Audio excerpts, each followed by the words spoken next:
Mga idol, gusto nyo bang matutong magmaneho? May papakita ko sa inyo mga idol. Siguradong matuto ka. May instructor sa pagpaneho mga idol. What's this mga idol? Ngayong araw ay tuturuan ko kayo kung paano magmaneho ng sasakyan. Siguraduhin nasa neutral ang kambyo. Ilagay ang seatbelt.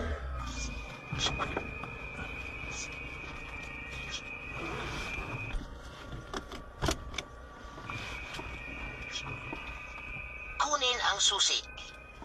Makikita ang susian sa bandang kanan sa likod ng manubela. At i-on ang kotse. Sa bandang paanan ay may tatlong tapakan.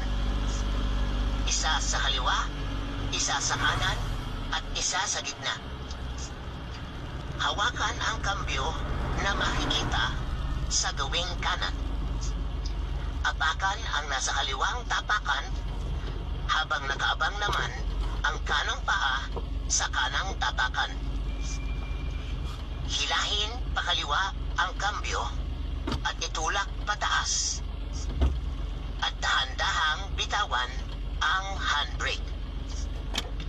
At dahan-dahang bitawan ang kaliwang tapakan sa kaliwang paa habang diinan ang tapakan sa kanang paa.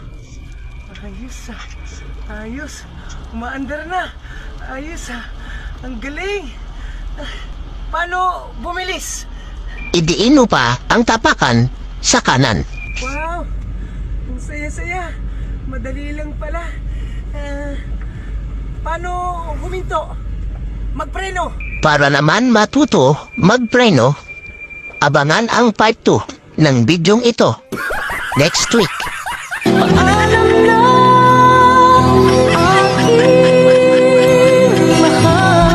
Sa part 2 pa mga idol yung paghinto ulit.